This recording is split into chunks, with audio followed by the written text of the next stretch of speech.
Joana Salas Jiménez. Joana Salas es jefa de la Unidad de Inversiones Públicas de Mideplan y coordinadora del Sistema Nacional de Inversión Pública de Costa Rica, SNIP. Fue analista de proyectos del sector transporte e infraestructura.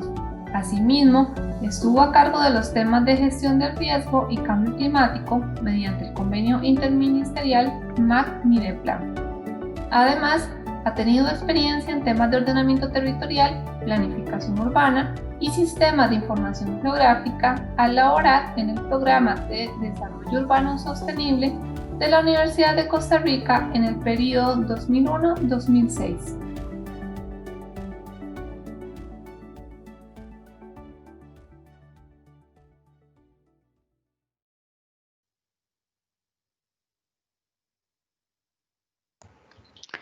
Buenos días. Primero quisiera agradecer a todas las entidades que han colaborado para realizar este seminario, al Instituto Costarricense de Electricidad, a la Junta de Protección Social, al Registro Nacional y todas aquellas unidades de Mideplan que aportaron personal para realizar este evento, principalmente porque este ha sido un esfuerzo que lleva aproximadamente como 9 meses de planificación, donde inicialmente se partió con una propuesta de un seminario presencial y por los problemas de pandemia se tuvo que migrar al formato virtual. Asimismo, agradecer a los diferentes expositores que han sido tan amables de brindarnos sus experiencias en beneficio de todos los participantes. Y finalmente, a esta audiencia que hemos tenido y nos ha estado acompañando durante estos 2 días. Tal y como lo indicaba Marilyn, la presentación lo que va a mostrar es un extracto de lo que se ha venido trabajando para fortalecer todos los temas que tienen que ver con la gestión y la gobernanza de los proyectos de inversión pública. Voy a compartirles la presentación.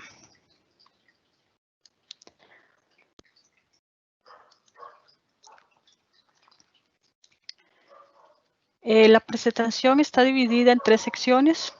Una que resume rápidamente los temas que actualmente tiene y sobre los que ha trabajado el Sistema Nacional de Inversión Pública.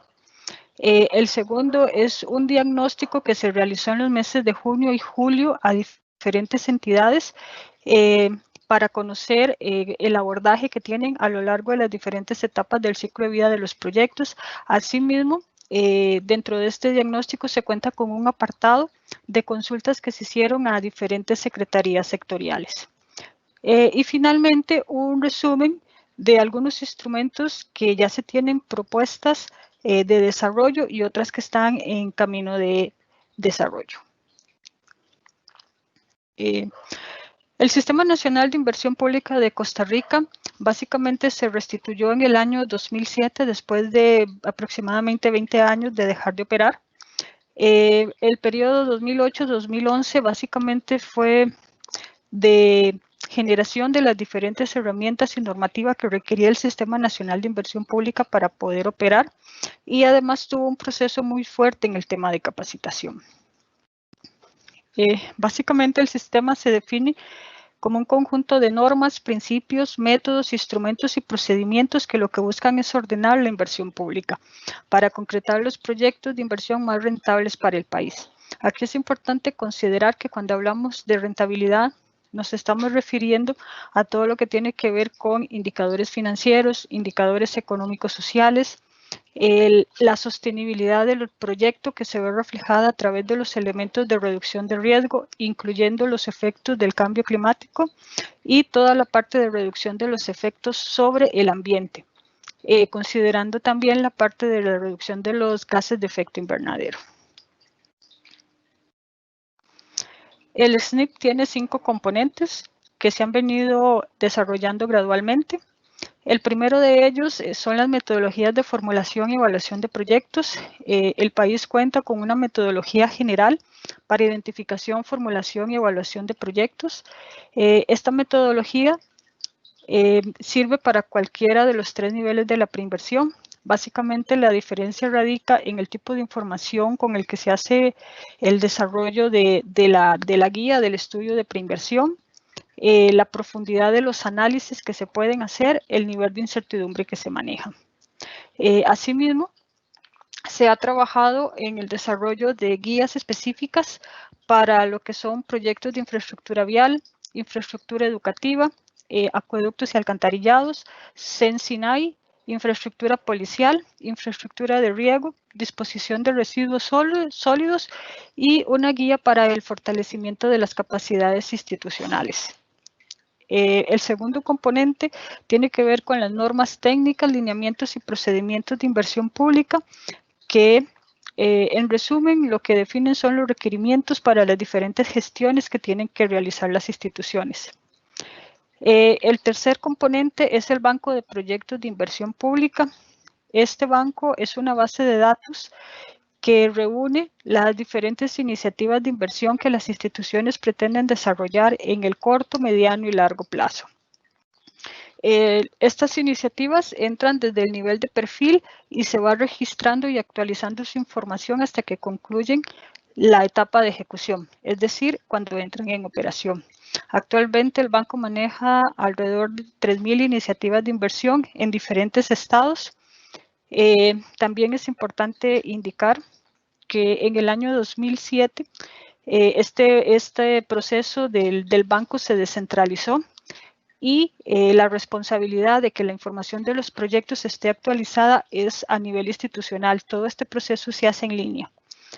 Básicamente Mideplan lo que hizo fue disponer de una plataforma y de acceso a todos los usuarios del banco, de tal forma que esté disponible 24/7, es decir, que a cualquier hora y en cualquier día a lo largo del año las instituciones pueden actualizar la información, pueden revisarla.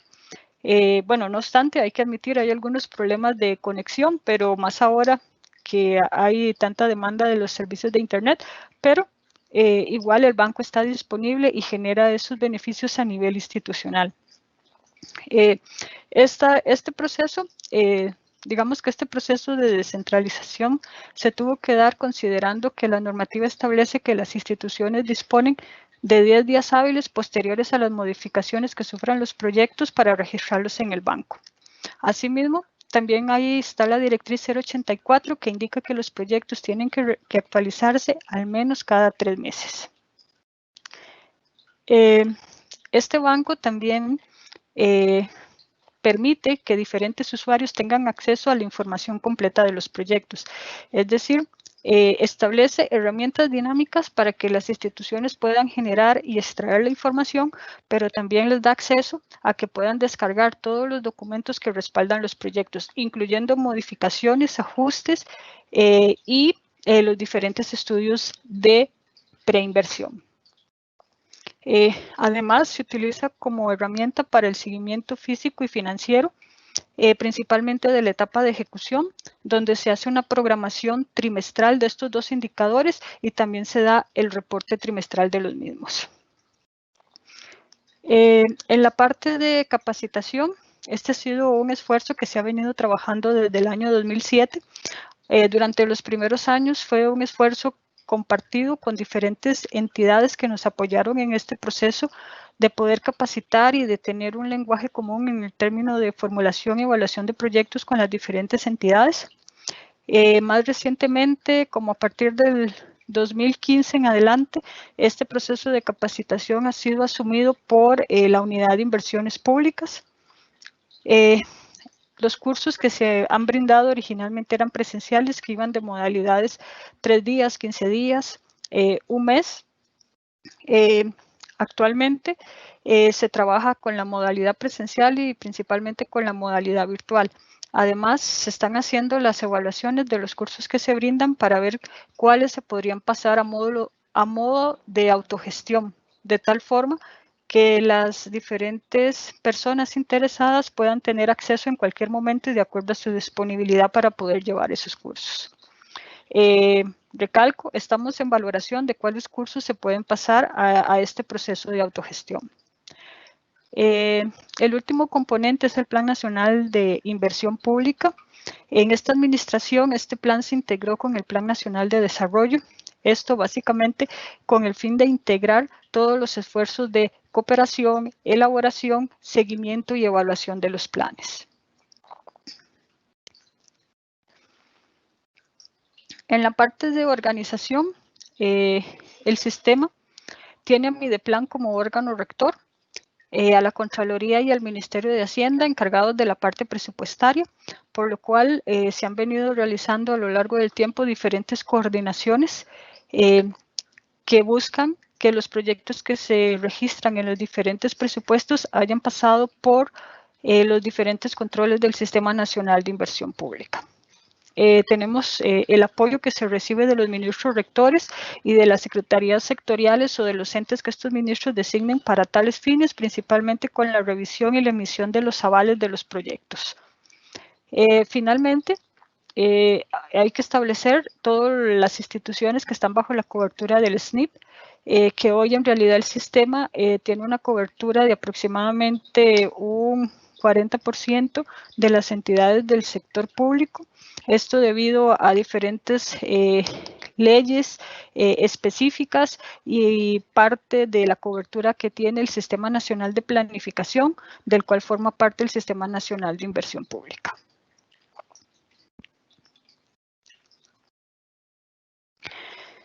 El segundo tema tiene que ver con el diagnóstico. Me disculpan un momento porque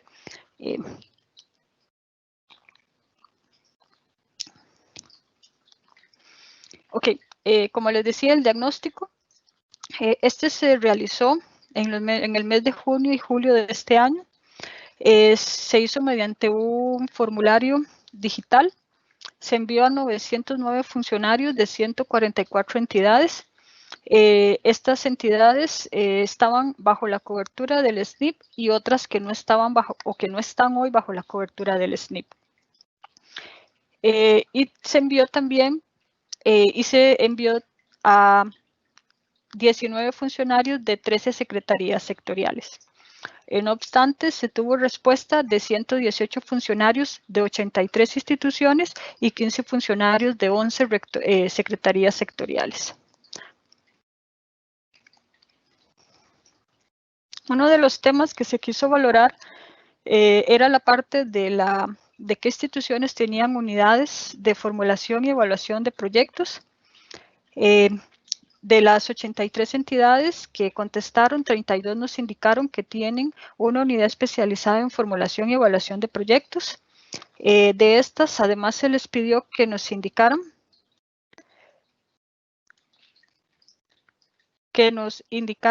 la cantidad de funcionarios que tenía cada una. Si ven, la norma parece ser entre 2 y 3 funcionarios. No obstante, las instituciones que ustedes pueden ver a la derecha tienen 5 o más funcionarios asignados en esta unidad de formulación y evaluación de proyectos. También interesaba conocer los grados académicos del personal asignado a estas unidades, donde cerca del el 80%, básicamente, casi el 80% está designado a la parte de licenciatura y maestría, un 15% a bachillerato y un 6% a la parte técnica. Asimismo, se les consultó si en otras unidades de las instituciones había personal capacitado y con experiencia en temas de formulación y evaluación de proyectos. El 74% respondió que sí, pero solo el 48% tiene funciones relacionadas con formulación y evaluación de proyectos.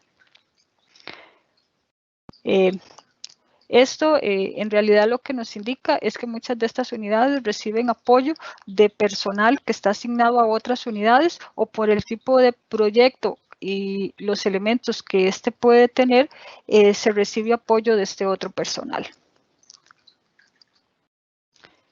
Las entidades que nos indicaron que no tienen una unidad de formulación y evaluación de proyectos, el 54% indicó que cuenta con personal capacitado en otras unidades que no se encuentran en una unidad conformada como tal, pero que sí hay personal con esa capacidad para poder desarrollar esos estudios de preinversión. El 37% indicó que no lo tiene, pero aquí sí hago la salvedad, y es que aquí también se incluyen aquellas entidades que forman parte del sistema, pero que hoy no ejecutan proyectos de inversión. Y un porcentaje del 9% que básicamente no sabía o no respondía. También se preguntó que este personal que está distribuido en las diferentes unidades de la institución, cuáles eran los grados académicos que tenían. Al igual que en el caso anterior, el 80% es personal con niveles muy altos. Tenemos maestría, licenciatura, y en este caso se agrega un porcentaje adicional asignado a doctorado. La parte de bachillerato universitario y técnico tienen los mismos porcentajes o contribuyen en la misma proporción.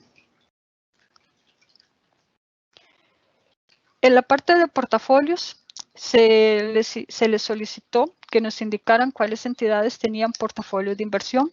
Tuvimos 33 respuestas afirmativas. Si ustedes ven, por ejemplo, aquí tenemos varias entidades que hoy no forman parte del sistema, como es toda la banca privada, la parte del Poder Judicial y otras entidades que ahí se muestran.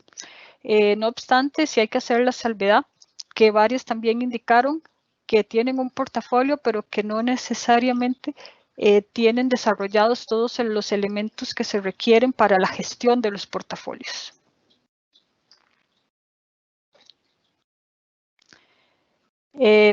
La siguiente consulta se refería a la parte de la priorización de los proyectos, si realizaban o no este tipo de priorización. El 52% nos indicó que sí realizan priorización de proyectos. Sin embargo, también hay que hacer la salvedad de que cuando se les consultó cuáles eran las metodologías que utilizaban para la priorización de proyectos, varias nos indicaron que no tenía, sí realizaban priorización, pero que no necesariamente era utilizando la combinación de criterios técnicos. Las que no realizan priorización, básicamente nos indicaron que no lo hacen por ausencia de una directriz o lineamiento que así lo solicite, la ausencia de un portafolio institucional o la ausencia de una metodología para realizar dicha priorización. El otro tema, pasando a la fase de inversión, se les preguntó sobre si contaban con metodologías para realizar la planificación y la supervisión de los diferentes proyectos que desarrollan. Y de aquí solo el 42% nos indicó que sí lo hacen. Al consultarle con metodologías o el tipo de metodologías que emplean para este fin, logramos identificar que algunas aplican metodologías internacionales y comprobadas, otras han adaptado estas metodologías, pero siempre basadas en metodologías internacionales comprobadas y aprobadas. Pero también nos dimos cuenta de que hay un porcentaje de instituciones que no tienen claro el tema de gestión, supervisión y planificación de la ejecución de los proyectos por las respuestas que obtuvimos a la hora de preguntar por la parte de las metodologías. Un 33% carece de metodologías y un 24% que nos llamó la atención, que es bastante alto, dice que no sabe o no responde si se utilizan metodologías para la planificación y supervisión de los proyectos. La parte del diagnóstico, también incluimos la parte de las evaluaciones ex post, donde obtuvimos que aproximadamente un 25% ha realizado evaluación ex post de proyectos. También consultamos sobre cuáles eran los tipos de evaluación que han realizado. Aquí sí hacemos la salvedad que una institución podía marcar más de una opción. Y se obtuvo que la mayoría de entidades lo que hacen son evaluaciones finales o de cierres, con un poco más del 50%.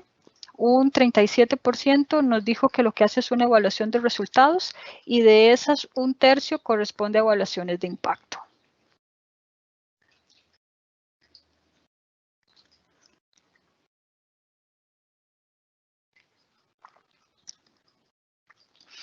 Asimismo, se consultó sobre cuáles consideraban que eran los temas en los que se deberían fortalecer la parte de las capacitaciones o requerían mejorar en estos temas. Si ven, los porcentajes en realidad son bastante parecidos.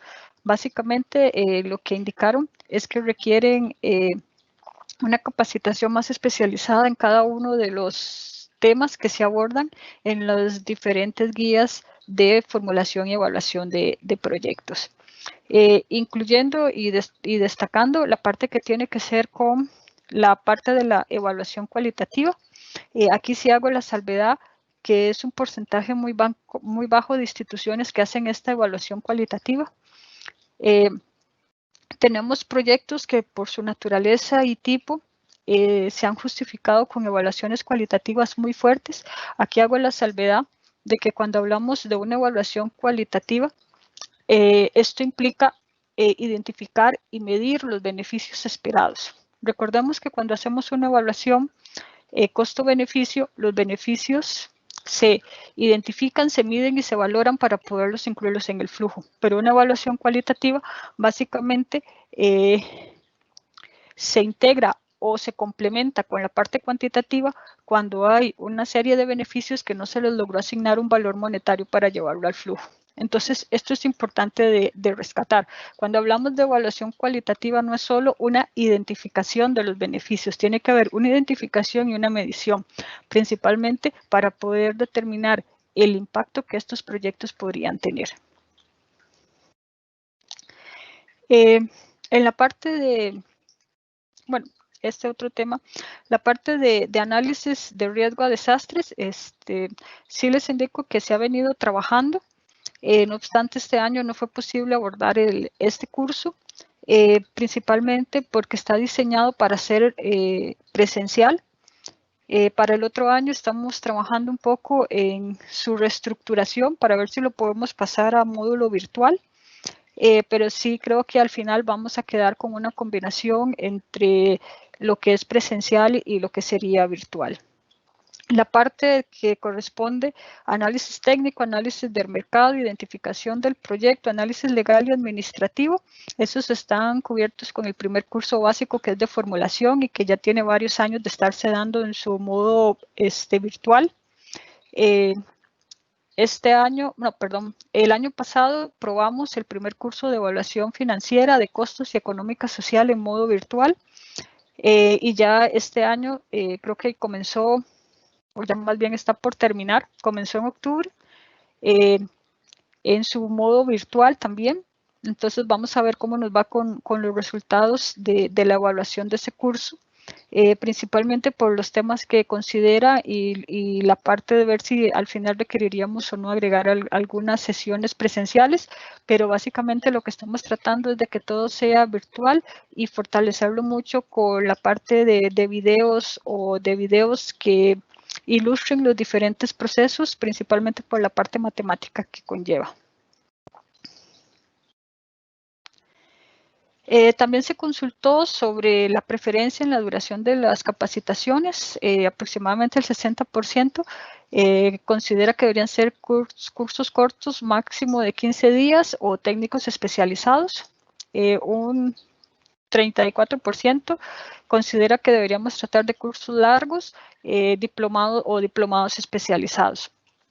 Sí, hacemos la salvedad que los cursos largos sí hemos tenido problemas a la hora de planificarlos y el personal que envían las instituciones, porque en los cursos largos sí nos han dicho que es mucho tiempo, que no puede estar tanto tiempo fuera un funcionario.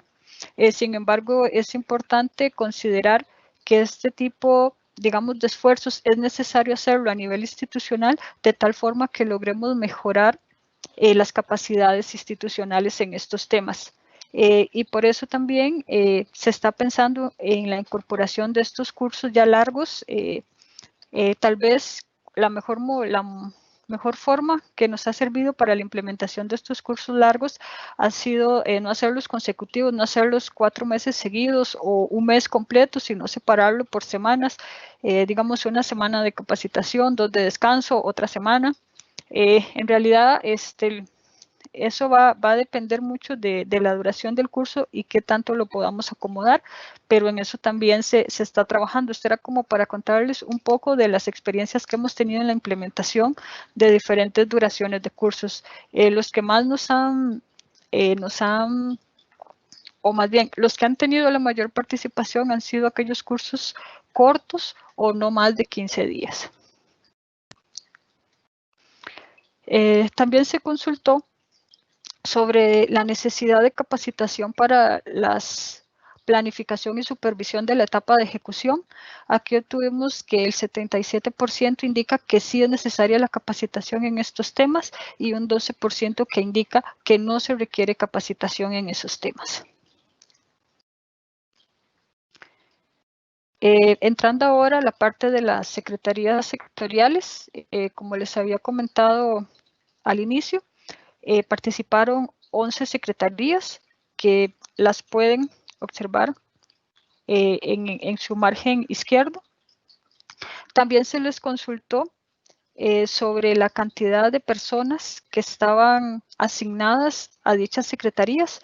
Tenemos una secretaría que dijo que no tenía personal para la secretaría, que básicamente estaba recargado en la unidad de planificación institucional. Dos entidades o dos secretarías que dicen tener una persona, una secretaría que dice tener una persona a tiempo completo y otra parcialmente. Si hacemos la salvedad de que ahí dice 1.5, pero no implica que sea medio tiempo, sino son lapsos de tiempo que puede dedicar a las tareas de la Secretaría Sectorial. Dos entidades que nos indicaron que tienen 2 personas disponibles. También 2 secretarías que tienen 4, una que tiene 5, una que tiene 7 y una que tiene 59 personas asignadas a la Secretaría Sectorial.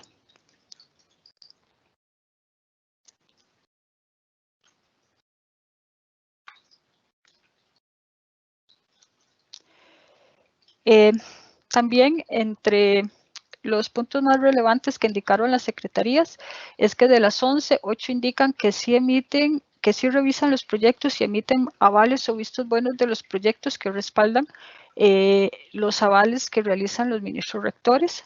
El 100% de las secretarías considera que requiere apoyo para impartir capacitación sectorial. Entre las principales debilidades comentadas está la parte de capacitación, el personal limitado que se les asigna, que se requiere personal especializado y las limitaciones de recursos que debilitan la articulación sectorial.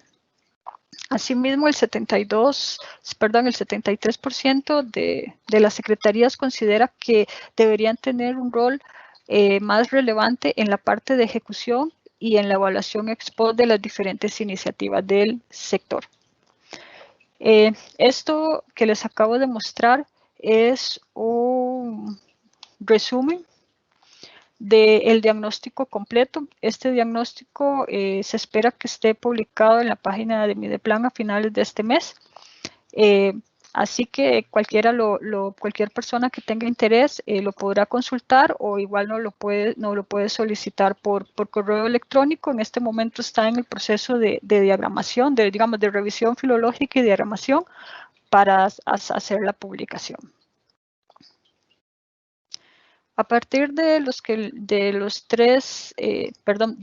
2 secciones anteriores donde vimos un poco cómo está funcionando el SNP, los elementos que tiene, los resultados que se obtuvieron de las encuestas que se aplicaron a diferentes entidades y secretarías, es que tenemos ahora la tercera parte que corresponde a los instrumentos que se están trabajando y lo que se busca con la implementación de ellos. El primero tiene que ver con una ley del Sistema Nacional de Inversión Pública. Tal vez antes de empezar con el desglose de estos instrumentos, también voy a hacer referencia a que varios de estos instrumentos responden a disposiciones de la Contraloría. Específicamente de la ley es uno de ellos y tal vez el más fuerte que tenemos respecto a las disposiciones. Y esta disposición tiene que ver principalmente en el hecho de enfatizar en que como actualmente solo tenemos una cobertura del 40% de las entidades del sector público, se busca aumentar esa cobertura. Se quiere llegar al 100%. igual no sabemos cómo se va a analizar esta propuesta de proyecto de ley en la Asamblea Legislativa y qué quedaría aprobado y qué no. No obstante, si hago la salvedad que la disposición lo que busca es que el 100% de las entidades formen parte del Sistema Nacional de Inversión Pública. Para ello, lo que se plantea es una aplicación progresiva en un periodo de 4 años, donde en el último año estarían ingresando los gobiernos locales. Además, hay una definición de varios principios que tienen que ver con la consistencia con las políticas nacionales, la efectividad y eficiencia de los recursos, la oportunidad en la atención de las necesidades de la población, la sostenibilidad de los bienes y servicios y la transparencia y rendición de cuentas. Asimismo, se establece lo que corresponde a la declaratoria de viabilidad de los proyectos. Esta es una declaratoria que se emitiría antes de que los proyectos inicien la fase de inversión. Y esto también viene un poco a respaldar una de las preguntas que le hicieron ayer al señor Francisco Urra sobre la fortaleza que debería tener Mideplan en la parte de revisión de las factibilidades. Aquí va un poco más allá y básicamente lo que establece es la definición de esta declaratoria de viabilidad de los proyectos, independientemente del tipo, tienen que tener esa declaratoria antes de entrar a la fase de inversión. Además, establece las funciones de diferentes actores y aquí hago la salvedad de algo muy importante y es que están establecidas las funciones para todo el ciclo de vida de los proyectos. Una limitación que tenemos de la normativa actual es que básicamente a Mideplan es el que se le da las responsabilidades a lo largo de todo el ciclo de vida. Sin embargo, no se asignan responsabilidades a los otros entes que conforman el sistema. Básicamente se queda con los otros entes a nivel de preinversión, pero Mideplan sí abarca todo el ciclo de vida. Entonces, con este proyecto, básicamente estaríamos cubriendo todo el ciclo de vida de los diferentes actores. Y se establecen en niveles altos de la jerarquía, Mideplan como rector, a los ministros rectores, a las instituciones y al jerarca institucional. Esto es importante, la definición del jerarca institucional, porque había que hacer la diferencia entre aquellas funciones que son técnicas y que pueden ser asignadas a otras unidades de la institución y las que definitivamente tienen que pasar por una decisión y una aprobación del jerarca institucional. También se establece y se define la parte de endeudamiento público para aquellos proyectos que requieren recursos para inversión y recursos para terminar la fase de preinversión e inversión. Este parte, a pesar de que está normado en la Ley 5525 de Planificación Nacional, tuvo que incluirse dentro de esta ley porque al aumentar la cobertura vamos a tener más entidades que tienen que cumplir con estos elementos para obtener las aprobaciones de endeudamiento público. Si hago la salvedad de que aunque el SNIP tiene una cobertura de aproximadamente el 40% de las entidades del sector público, en temas de endeudamiento, todas aquellas entidades que están fuera del SNIP pero que requieren la garantía del Estado o el Estado es el que asume los endeudamientos, tienen que pedir la aprobación de Mideplan. Entonces, en temas de endeudamiento, lo que hoy está normado por la 5525 sí tiene una cobertura más amplia que la del Sistema Nacional de Inversión Pública, pero como se quiere aumentar la cobertura, había que retomar este tema de endeudamiento y dejarlo claro para esta nueva cobertura del sistema. También el siguiente instrumento tiene que ver con un decreto que básicamente lo que haría sería integrar los diferentes decretos que hoy norman el Sistema Nacional de Inversión Pública y que estaría alineado a la propuesta de proyecto de ley, donde se agregarían actores adicionales en otros niveles de la jerarquía. En estos estamos ya a un nivel más operativo, donde tendríamos las unidades de inversión pública, las secretarías sectoriales y las unidades de planificación institucional. Además, se establecen 3 tipos de avales que son los que vienen a respaldar la declaratoria de viabilidad de los proyectos. El primero es un aval de inscripción y actualización del proyecto. Este aval es dado por Mideplan.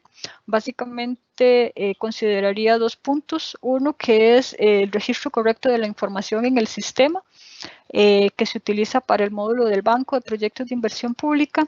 Y el otro, que corresponde al análisis del proyecto desde una perspectiva económica social. El aval sectorial para aquellas entidades que forman parte de los sectores de acuerdo a los decretos de organización del Poder Ejecutivo. Aquellas entidades que no forman parte de los sectores no requerirían este aval. Básicamente es un aval que consideraría los elementos relacionados a la consistencia del proyecto con las políticas sectoriales y aquellas secretarías que tienen respaldo para la revisión y emisión de elementos técnicos lo podrían hacer. Y finalmente tenemos un aval técnico del proyecto, donde este aval tendría que ser dado por las diferentes instituciones responsables del proyecto.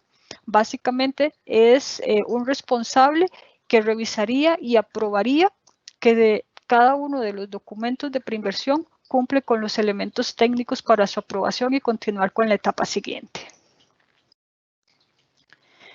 Este decreto ya deja más claro todo el accionar de la parte de evaluación, donde tenemos la evaluación ex ante en la fase de preinversión, la evaluación durante y la evaluación final o de cierre en la fase de ejecución y en la fase de inversión, y en la fase de postinversión tendríamos la evaluación ex post de efecto y la evaluación ex post de impacto. Básicamente el efecto y el impacto se estaría diferenciando por la cantidad de años que lleva la entidad en operación. Por ejemplo, el de efecto, se tiene uno que es efectos de corto plazo, que es 3 o menos años de ejecución, y uno de efectos de mediano plazo de 5 o menos años, y una evaluación de impacto, aquella que supera los 5 años. El tercer instrumento, este instrumento es un lineamiento metodológico que básicamente lo que hace es definir una guía general para que las instituciones puedan gestionar y priorizar las inversiones en cumplimiento de los objetivos estratégicos.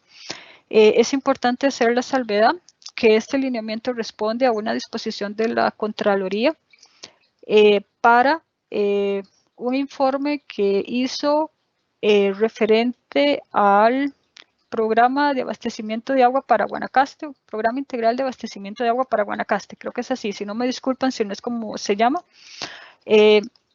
donde básicamente lo que pedía eran lineamientos para la gestión de los programas.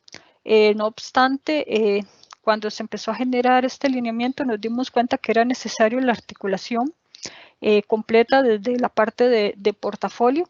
Entonces, lo que se hizo fue ampliar el alcance de la disposición. Hoy se cuenta con un documento y que ha sido revisado y hemos tenido una retroalimentación muy grande de diferentes actores del sector público, del sector privado y de la parte académica. Ha sido muy valioso el apoyo que ellos nos han brindado. Ya hay una versión donde se recuperaron y se integraron las diferentes observaciones y comentarios y aportes de estas personas que nos ayudaron en el proceso de revisión del documento. Se tiene programada una sesión de trabajo con ellos para el 20 de noviembre, pero ya hoy tenemos un documento que nos ayuda y que nos da las grandes líneas para que a nivel institucional podamos empezar con el manejo y una definición y gestión correcta del portafolio. Como lo vimos el día de ayer y hoy en varios momentos, básicamente el portafolio es una agrupación de proyectos o programas en aras del cumplimiento de los objetivos estratégicos. También vimos que podemos tener portafolios subordinados, que eso va a depender de la estructura y de la organización que se define a nivel interno. No obstante, aquí hacemos la salvedad de que todo lo que se tenga que hacer para la definición y gestión del portafolio total o integrado de la institución tiene que hacerse para cada uno de estos portafolios subordinados. Si bien es cierto, algunos de los procesos o herramientas se pueden trasladar, sí se tiene que hacer completo el análisis de cada uno de estos portafolios subordinados. También, como lo ha mencionado a lo largo, inclusive durante el ejercicio que acabamos de hacer antes de la presentación, recordamos que si el portafolio es cíclico y es dinámico, tiene que adaptarse a diferentes procesos de actualización de los instrumentos de planificación, cambios en las administraciones o condiciones del entorno. También recordamos que los portafolios institucionales básicamente cerrarían cuando la institución deje de operar. Recuerden que esa era una característica fundamental que nos indicaban ayer y en la introducción de la mañana sobre aquellos aspectos que nos ayudan a diferenciar lo que es un portafolio, un programa y un proyecto. Cuando se define un proyecto, un portafolio, perdón, es relevante definir la parte de su gobernanza. Y para ello hay que definir y aplicar estructuras, procesos, lineamientos, mecanismos de coordinación, puntos de control, definición de roles y responsabilidades, herramientas para la implementación del portafolio y sus componentes a lo largo de todo el ciclo de vida.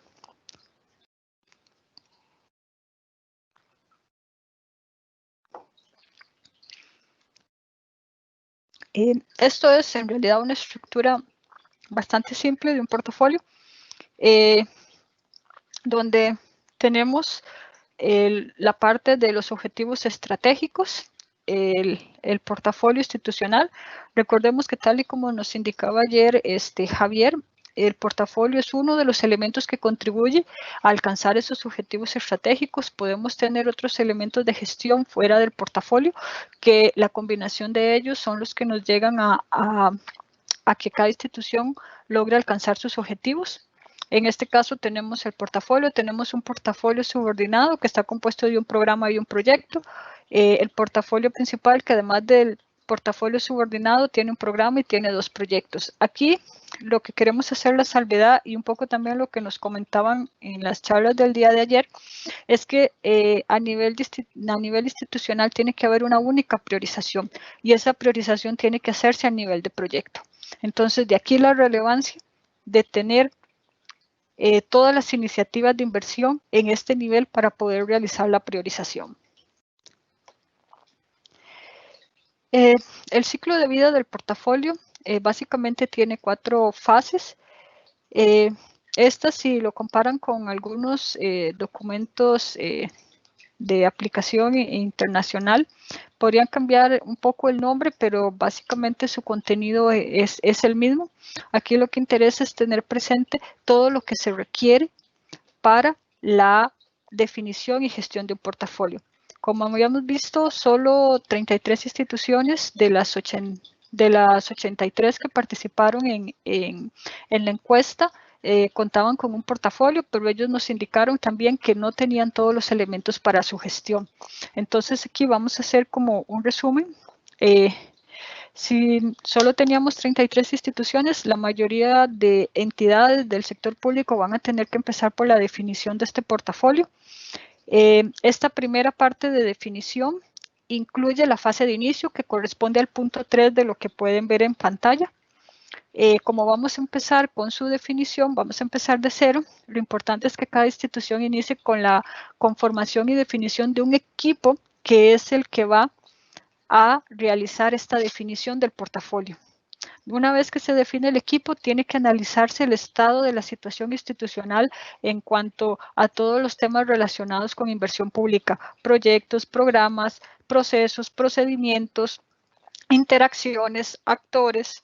Todo eso tiene que ser evaluado, definido, estructura inclusive. Y una vez que hago el punto 1 y el punto 2, empezamos con la primera fase del ciclo de vida del portafolio, que incluye la definición de todos aquellos criterios de admisibilidad. ¿Cuáles van a ser los criterios que a nivel institucional se van a utilizar para aceptar o no un proyecto o un programa como parte del portafolio. Identificar, una vez que se definen los criterios, hay que identificar y seleccionar los componentes y luego priorizar todos los componentes una vez que se identificaron y seleccionaron los componentes. Luego, pasamos al punto 4, que tiene que ver con definir la gobernanza de la gestión del portafolio, que son todos los puntos que les indiqué anteriormente, y la aprobación de la propuesta del portafolio por parte del jerarca institucional y en aquellas entidades que tienen juntas directivas. Aquí también es muy importante que se defina el encargado del portafolio, porque para las siguientes fases vamos a tener que el encargado del portafolio y su equipo tienen que empezar a trabajar con los diferentes elementos y herramientas que se requieren para la gestión. En la parte de planificación tendríamos aquí ya que estar trabajando, como les comentaba, con el encargado de portafolio y su equipo en la elaboración y actualización del plan de gestión del portafolio, que incluye una revisión y ajustes del alineamiento estratégico de los componentes identificados, seleccionados, priorizados y aprobados, beneficios esperados totales y por componente, cronograma o mapa de ruta, presupuesto estimado, gestión de riesgos y de comunicaciones.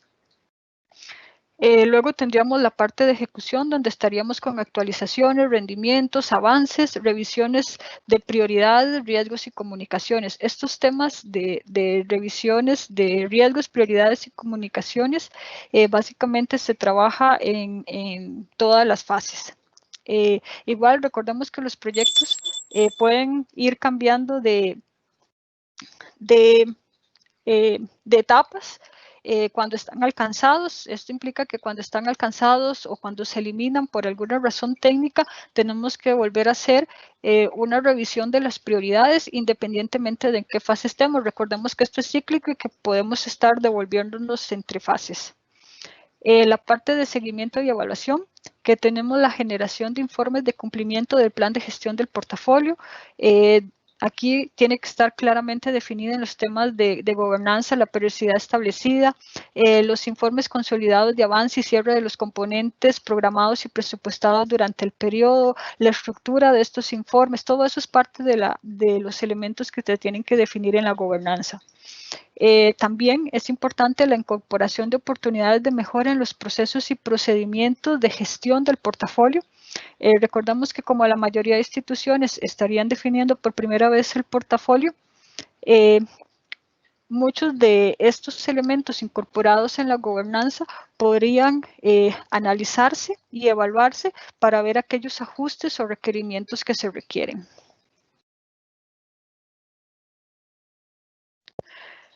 El cuarto tema tiene que ver con herramientas adicionales. Se está trabajando en la elaboración de guías para desagregadas para nivel de perfil, prefactibilidad y factibilidad. Ya serían 3 instrumentos, no sería una única guía. Aquí hago también la salvedad de que estas guías estamos trabajando la incorporación de ciertos temas en forma transversal a lo largo de estos documentos, que son los temas de análisis de riesgo, los efectos del cambio climático y el tema de género. Además, se están generando algunas herramientas adicionales que permiten realizar un mejor ejercicio de vinculación de los proyectos con el aporte que tiene a las políticas públicas y se están desarrollando los elementos de la gestión para resultados en estos 3 instrumentos. A nivel de la fase de preinversión se está trabajando en un manual para la ejecución de proyectos. Básicamente es cómo planifico un proyecto que va a entrar a esta etapa.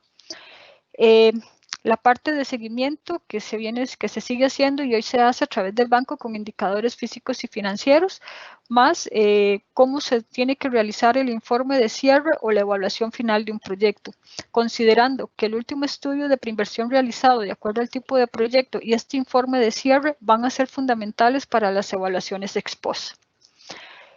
Entonces, finalmente, para la fase de postinversión, lo que tenemos son las evaluaciones, como lo veíamos antes, de efectos y de impactos. Aquí también quiero recalcar que el Ministerio tiene una guía para la evaluación de intervenciones públicas.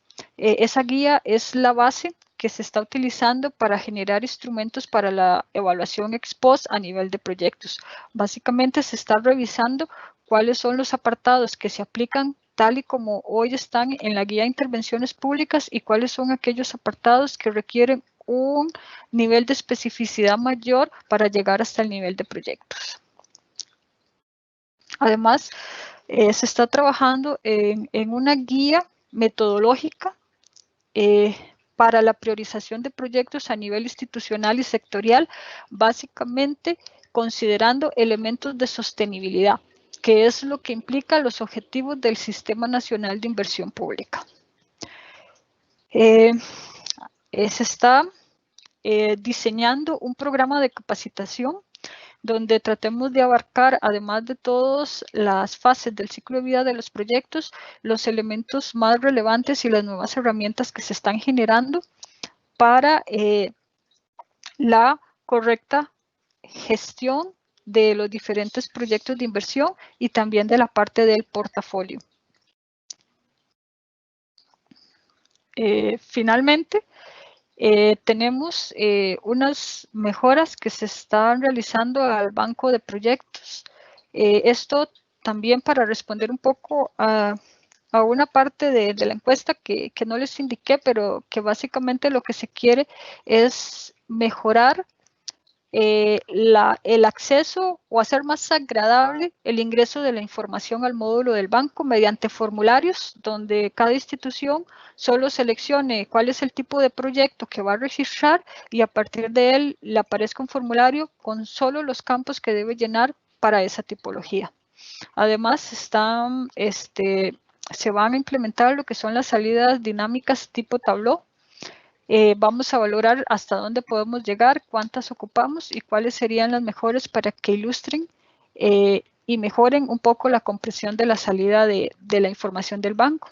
Sí les digo que también estas salidas se han trabajado a través de la iniciativa de Mapa Inversiones, que es una forma más agradable de visualizar la información de cada uno de los proyectos, su avance, sus indicadores financieros, sus costos y su ubicación, pero también queremos hacer mejores o más agradable el ingreso de la información al módulo del banco. La mayoría de estas herramientas esperemos que estén a disposición de todas las entidades, algunas a partir del 2021. Sin embargo, también es importante recalcar que esto lleva un periodo de transición y un periodo de capacitación para su implementación. Entonces, todavía no hemos valorado cuánto sería ese tiempo de transición. Estamos teniendo un problema de audio. Joana, ¿me escuchas? Perfectamente, Mari. Ok. De acuerdo, es que ocurrió algo por acá. Procedamos entonces, Joana. No sé hasta dónde me escucharon. Ok. Como les indicaba, no hemos definido todavía cuál va a ser el periodo de transición para la implementación de estas diferentes herramientas. Sin embargo, la mayoría podrían estar listas en el 2021 y empezaríamos tal vez los procesos de capacitación a partir del 2022. Eso básicamente sería. Muchísimas gracias.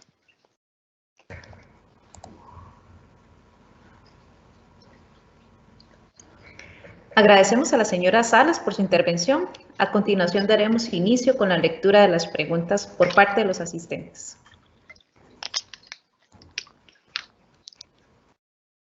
Tenemos una pregunta bastante robusta, Joana, para que estés atenta. Son como 3 preguntas en una. Dice el señor Fabio Hernández.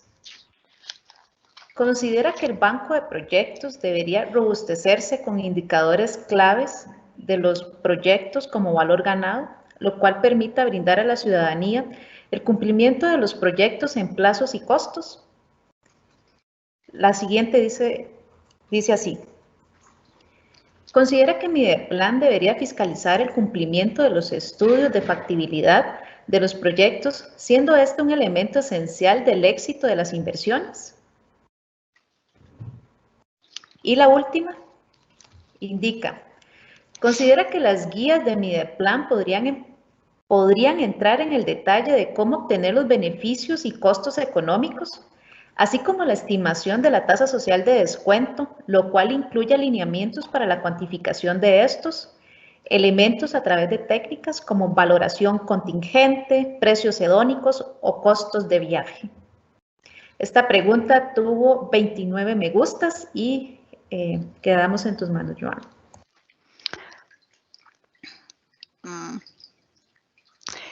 Los tres primeros puntos que se mencionan en esa pregunta básicamente responden a parte de las herramientas que actualmente se están generando.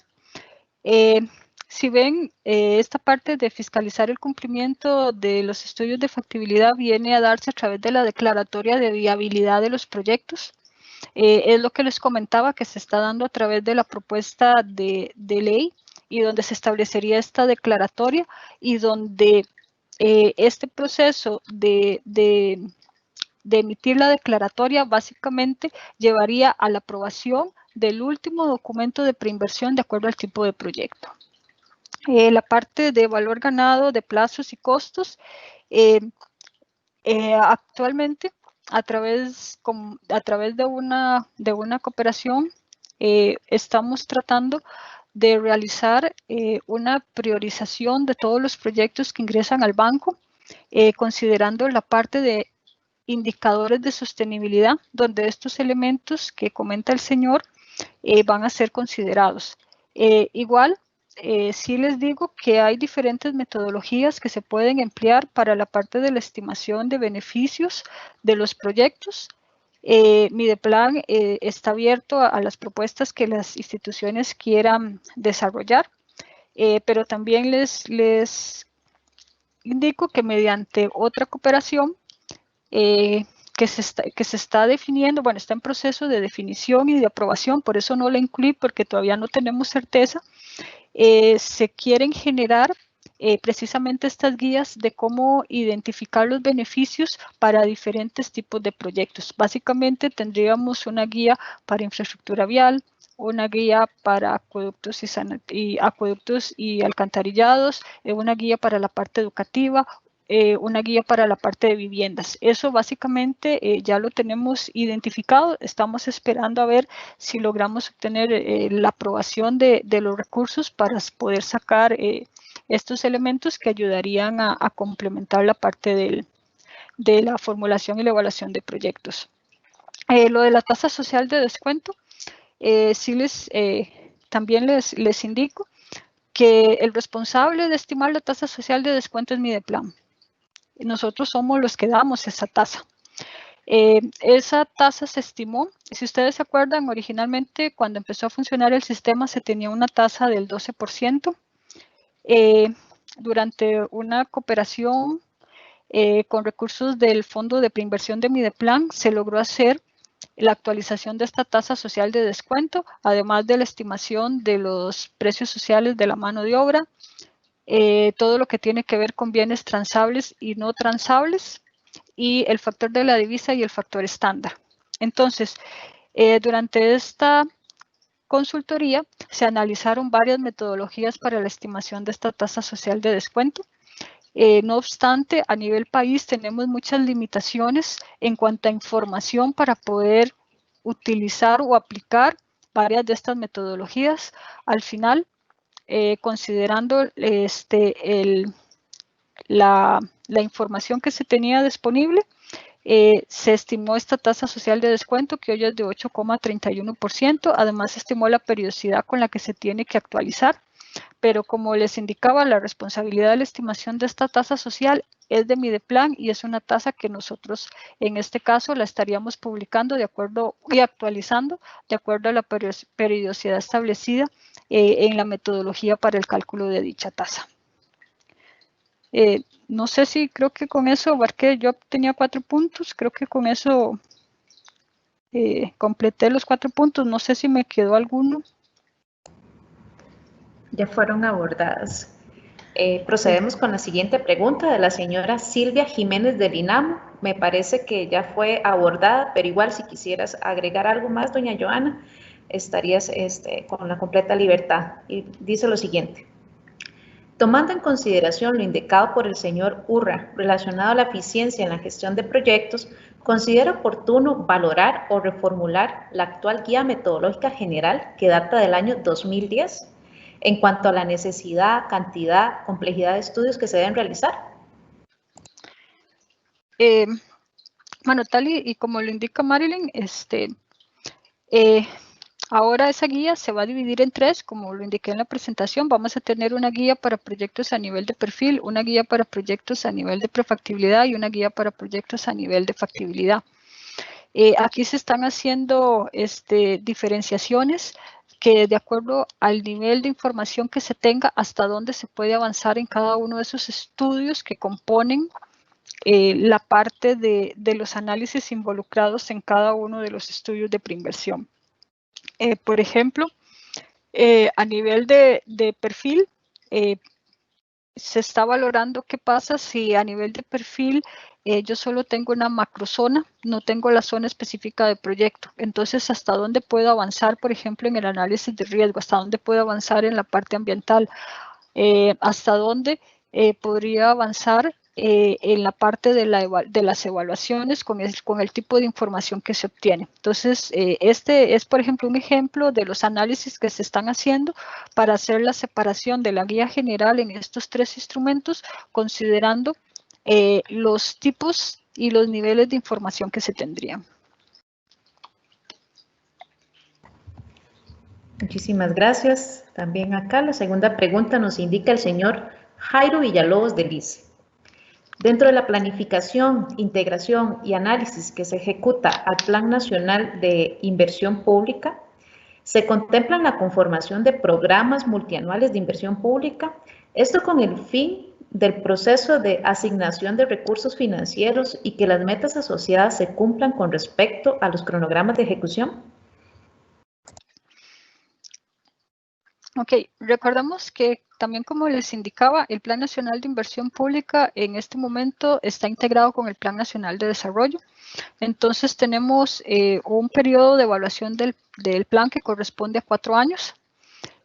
Aquí tenemos una programación que es multianual de los diferentes proyectos, sí haciendo la salvedad que habían algunos requerimientos para el ingreso de proyectos, por ejemplo, que los proyectos lograran alcanzar al menos el 30% de ejecución durante el diferente periodo, durante este periodo que iba 2019-2022.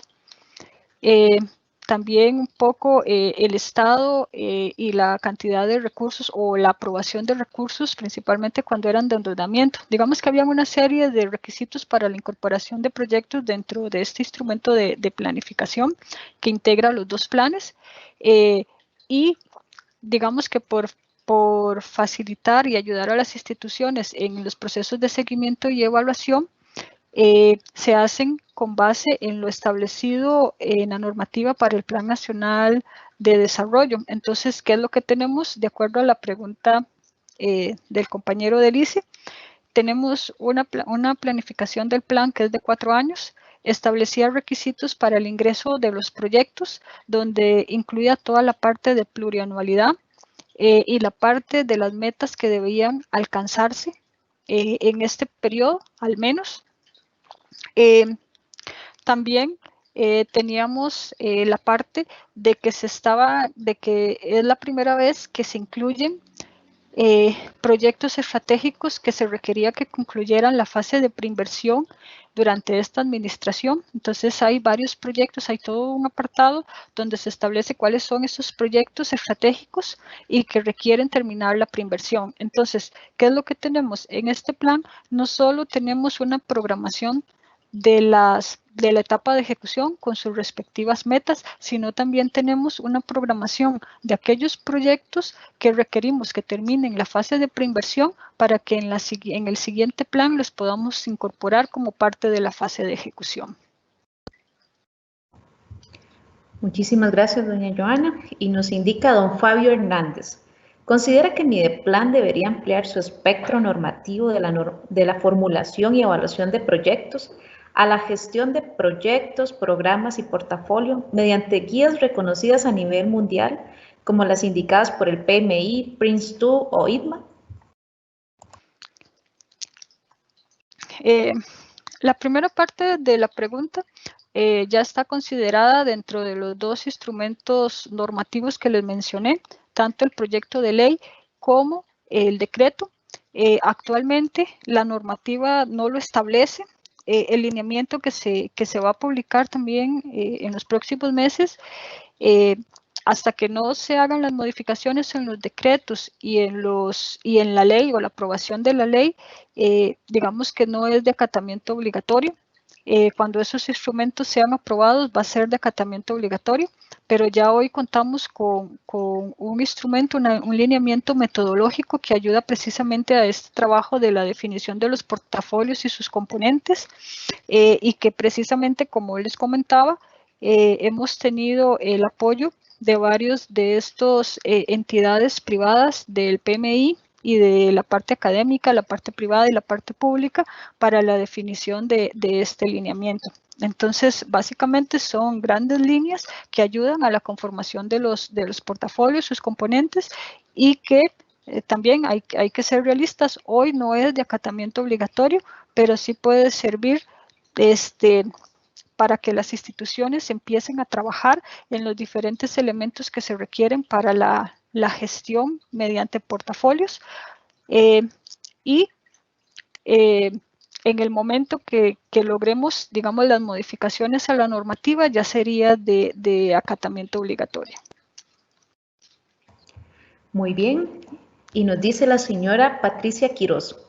Con respecto a la metodología de formulación y evaluación de proyectos del Mideplan, ¿es un requisito obligatorio su aplicación dadas las especificidades de los proyectos?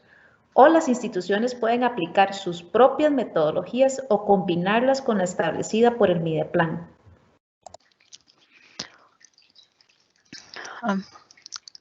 Vamos a ver. En realidad, todas las guías que tiene Mideplan pueden ser complementadas con cualquier otro instrumento que tenga la institución. Por decirles algo, nosotros generamos una ayuda para que las instituciones tuvieran una herramienta que les facilitara el abordaje de los temas de análisis de riesgo en los niveles básicos de la preinversión. No obstante, cuando esa herramienta se publicó, habían varias instituciones que tenían sus propias metodologías.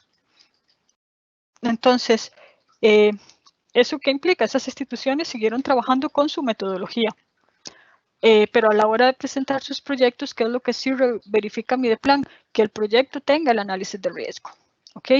Que la información sea consistente de acuerdo al nivel de proyecto, que los análisis también correspondan a la etapa en la que se encuentra el proyecto. Entonces, ¿qué es lo que se tiene que ver? Las guías se pueden complementar. Aquí hay flexibilidad en los instrumentos, y lo importante y lo que hay que tener presente son los componentes mínimos que se tienen que presentar para la aprobación de los proyectos. Hay diferentes metodologías para hacer un análisis de mercado, y diferentes metodologías para abordar el análisis de riesgo, lo mismo que la parte de legal y administrativa va a depender mucho del tipo de proyecto. Entonces, ¿cómo lo define la institución? Puede utilizar, como lo vimos anteriormente, metodologías propias, otro tipo de metodologías, o utilizar las de Mideplan, o puede hacer una combinación de diferentes metodologías. Eso es abierto, eso es flexible, pero como sí les indico, hay requerimientos mínimos para su aprobación. O sea, si tiene que tener una identificación, un análisis técnico, un análisis de mercado, análisis de riesgo, análisis ambiental y evaluación, eso tiene que venir. Cómo se desarrolla también va a depender mucho del tipo de proyecto y del nivel de la preinversión en la que estemos. Entonces, más que el desarrollo en un 100% de las herramientas que Mideplan facilita, es cómo las complementamos para beneficio de los diferentes proyectos que formulan las instituciones. En esto sí hay que ser claros, el sistema y Mideplan es muy flexible y abierto en estos temas. Lo que interesa es que la metodología seleccionada, como lo veíamos ayer en varias de las exposiciones, es que la metodología seleccionada también sea aplicable al proyecto. Y ese es el cuidado que hay que tener, que la metodología sea aplicable al proyecto y al nivel de preinversión en la que nos encontramos. Pero sí somos flexibles y como te digo, desde el año 2014 hay instituciones que tienen sus propias metodologías para el abordarse del tema de riesgo y eso no implica que la metodología que publicó Mideplan sea excluyente. No, en ningún momento. Todas las metodologías pueden ser complementarias, pero teniendo los cuidados respectivos respecto al proyecto y al nivel de la preinversión en la que nos encontramos. Muy bien. Nos indica la señora doña Bernarda Delgado de la UNED. Hemos visto que una oficina de proyectos institucional es muy importante. Me gustaría conocer si en la ley se ha contemplado que obligatoriamente todas las instituciones del Estado tengan esta dependencia. En la ley, básicamente lo que se deja abierta es la posibilidad a que el jerarca decida cómo quiere organizarse para asumir las funciones de formulación y evaluación de proyectos, que al final tienen que ver con los documentos de preinversión y la parte de los avales técnicos que respaldan cada uno de los proyectos que la institución va a presentar al Sistema Nacional de Inversión Pública. Aquí también es importante rescatar las funciones y las fases del ciclo de vida del proyecto en las que tendría responsabilidades esta unidad de proyectos. Pero sí, en la ley sí se indica, pero también se deja abierto a la posibilidad de que cada una de las instituciones decida cómo organizarse. Porque también, como lo vieron en el diagnóstico, hay personal que en las instituciones que hoy no tienen unas unidades de proyectos, tienen la capacidad a nivel interno. Entonces, la parte de hacer una modificación a su estructura y poder incorporar ese personal en una sola unidad es relativamente, digamos, fácil. Digamos que los problemas por las condiciones en las que se encuentra el país estarían en aquellas entidades en las que hay que empezar por generar y crear nuevas plazas. Y por eso es que se deja abierto a que cada jerarca defina exactamente cuáles serían las posibilidades de sustitución para conformar los entes que tomarían las responsabilidades de formulación, evaluación y emisión de los avales técnicos a nivel institucional. De acuerdo. Voy a proceder a leer una pregunta que no es la siguiente con más me gusta, pero tiene muchísima relación con la anterior, por si se desea agregar algo muy concreto y poder aprovechar el tiempo con otras preguntas. Nos dice la señora Susana Montero del Registro Nacional. Doña Joana, desde la Unidad de Inversiones Públicas de Mideplan y según los resultados del diagnóstico, buscan fortalecer la existencia y permanencia de las oficinas de proyectos o PMO en las instituciones públicas para la gestión de la inversión pública desde sus diferentes componentes.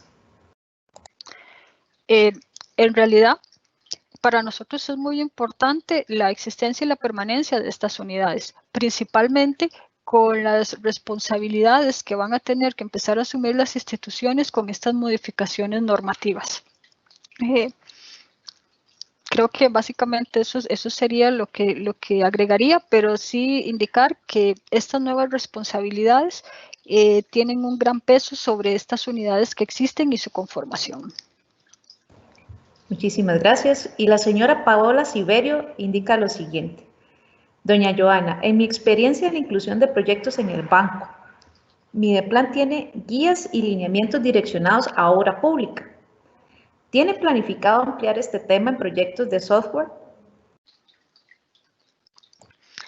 Con esta actualización que hemos estado haciendo de las guías generales en los 3 niveles de la preinversión, esa fue una de las principales consultas que tuvimos y básicamente lo que sí vamos a generar es una guía específica para este tipo de proyectos. Lo que sí no podría indicarle es en qué plazo se tendría, porque como vieron hay muchos instrumentos que se están trabajando y sí hago la salvedad de que muchos de esos instrumentos se está trabajando con el propio personal de Mideplan. Es una combinación entre unas cooperaciones técnicas, pero varias de las guías son a través de personal de la Unidad de Inversiones Públicas con el apoyo de otras unidades de Mideplan. Entonces, es uno de los pendientes que tenemos, una guía específica para este tipo de proyectos, porque sí vimos varias modificaciones que se requerirían en las guías generales para los niveles de la preinversión. De acuerdo.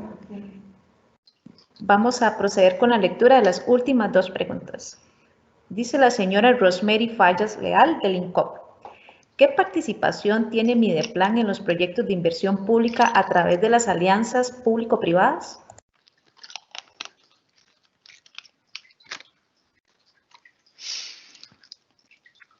Ok, bueno, hoy el país tiene el Consejo Nacional de Concesiones, que establece claramente los dos tipos de proyectos, y la normativa actual establece en qué momentos interviene Mideplan. Con respecto a la oficina de APPs del Ministerio de Hacienda, también hay un reglamento en el que establece que los proyectos que se quieran someter a ese tipo de figura tienen que estar registrados en Mideplan. Entonces, si ves, en realidad la normativa que hoy existe establece en qué momentos participa Mideplan. Aquí lo que es importante es que las APPs en realidad no son un tipo de proyecto, sino que lo que corresponden es a un proyecto de inversión con una modalidad de financiamiento, igual que como podría ser endeudamiento, presupuesto nacional. Entonces, básicamente Mideplan interviene en diferentes momentos dependiendo si se hace a través del Consejo Nacional de Concesiones, si se hace a través de la figura o de la unidad de APPs del Ministerio de Hacienda, pero los proyectos tienen que ser formulados y evaluados de acuerdo a los requerimientos del Sistema Nacional de Inversión Pública. Tienen el mismo proceso de registro, de verificación y de aprobaciones. Donde sí tenemos varias modificaciones grandes es la parte del análisis financiero, con toda la parte de su estructuración, con toda la parte de la incorporación de aquellos elementos que van a ser definidos por el privado o por los posibles privados que participarían, de tal forma que el análisis financiero aborde todos aquellos elementos que tendrían que ser considerados y definidos de acuerdo al interesado, que en este caso sería el privado, en el desarrollo o hacerse cargo de toda la parte constructiva y operativa o de alguna de estas etapas de los proyectos que se estén definiendo. En la parte, tal vez para ampliar un poco la parte de concesiones, básicamente aquellos proyectos que son de iniciativa privada, Mideplan estaría ingresando propiamente como parte del sistema en el momento que tenga la declaratoria de interés público, pero Mideplan sí participa en las consultas previas que se hacen sobre los proyectos, y así lo ha hecho en varios de los proyectos que se han presentado al Consejo Nacional de Concesiones. Aquellos otros proyectos que no son de iniciativa privada, Mideplan ha participado de la parte de las revisiones de los diferentes estudios y su registro. Básicamente, en el momento en que la institución presenta los proyectos al Consejo, lo ideal sería que ya los proyectos estuvieran registrados en el banco, mínimo con un perfil. Eso evitaría que el concesiones tenga que realizar todo este proceso previo. Pero digamos que a nivel de iniciativas privadas, cuando tengan la declaratoria de interés, forman parte de todo el proceso del Banco de Proyectos de Inversión Pública, pero tenemos, como les comentaba, revisiones previas. En los otros dos tipos, básicamente sería desde su nivel de perfil, empezando con el primer nivel de la preinversión, tanto para Hacienda como para concesiones, cuando son proyectos de entidades, digamos, proyectos promovidos por entidades públicas. Muy bien, y procedemos a la lectura de la última pregunta. Dice doña Silvia Jiménez del INAMO: ¿de qué manera podría contribuir Mideplan a instituciones que, dadas las debilidades identificadas, capacidad personal, recursos limitados, sin unidades de inversión pública, su gestión de los proyectos se ve dificultada? Voy a volver a reformular un poquito la pregunta. ¿De qué manera podría contribuir Mideplan a las instituciones dadas a las debilidades identificadas para la gestión de los proyectos? Bueno, en estos temas, tal y como lo hemos venido haciendo a lo largo de estos años, hemos tenido un gran respaldo y apoyo para estas instituciones en cuanto a la aplicación de los diferentes instrumentos normativa. Hemos tenido charlas, un trabajo, digamos, detallado, sesiones de trabajo conjuntas con las diferentes instituciones. También hemos tenido la parte de orientaciones en cuanto a todo el proceso que tiene que ver con las consultorías que realizan para elaborar los diferentes estudios, dado las capacidades que tienen a nivel institucional. Entonces, aquí se les ha dado un acompañamiento y se les ha sugerido, por ejemplo, que Mideplan pueda participar de las revisiones previas de sus documentos que hacen los consultores, esto principalmente para garantizar que cumpla con los lineamientos del sistema y que cuando se apruebe pueda llevar de una vez la aprobación de Mideplan y su registro inmediato. Esto porque hemos tenido el caso de instituciones en las que contratan los estudios, pero no llevaron durante el proceso una revisión previa de Mideplan. Entonces, la institución lo aprueba y cuando lo presentan a Mideplan, tienen que hacerle ajustes, pero la institución no tiene la capacidad para hacerlo. Entonces, sí hemos sido, digamos, muy fuertes y muy insistentes en este tema, en el acompañamiento que las instituciones pueden apoyarse en Mideplan cuando contraten los estudios.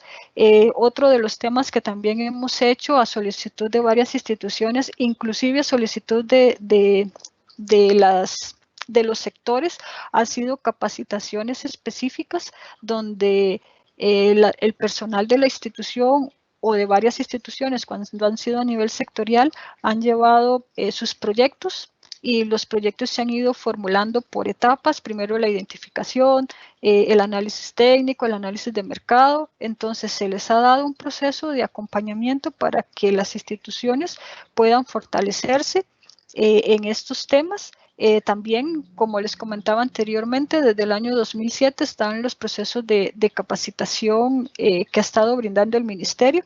No obstante, sí hay que ser conscientes de que tenemos, digamos, una limitante en cuanto a la capacidad de personas que podemos atender, porque estos cursos se están dando a través de los mismos funcionarios que trabajan en las unidades.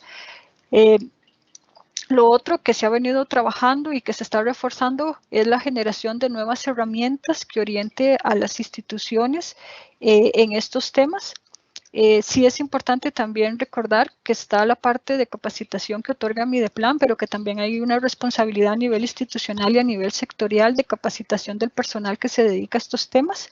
Mideplan puede abordar algunos, pero también es necesario que las instituciones contribuyan en estos procesos de capacitación. Entonces, en resumen, básicamente lo que tenemos es la generación de nuevos guías y lineamientos metodológicos que permitan orientar a las instituciones en un mejor desarrollo de sus proyectos a lo largo del ciclo de vida. Tenemos la parte de sesiones individualizadas de trabajo, incluyendo toda la parte de aplicación y de desarrollo de sus proyectos por etapas en conjunto con Mideplan. Tenemos la parte de colaboración cuando contratan los estudios para que Mideplan pueda ir revisando y pueda emitir un criterio final, de tal forma que si los proyectos o los estudios que se contratan requieren modificaciones, la propia consultora los puede hacer por las limitantes que tendría la institución para hacerlos. Finalmente, también tenemos toda la parte de la normativa que se está modificando y que también establece claramente las responsabilidades a nivel institucional de generar y dotar los recursos que se requieren para una buena ejecución de los proyectos más bien, para un buen desarrollo de los proyectos a lo largo de todo el ciclo de vida. Entonces, esto es muy importante porque se está asignando las responsabilidades para la fase de preinversión, para la fase de inversión y para la fase de postinversión. Todos los recursos que se requieran de acuerdo a los tipos de proyectos que maneje cada institución.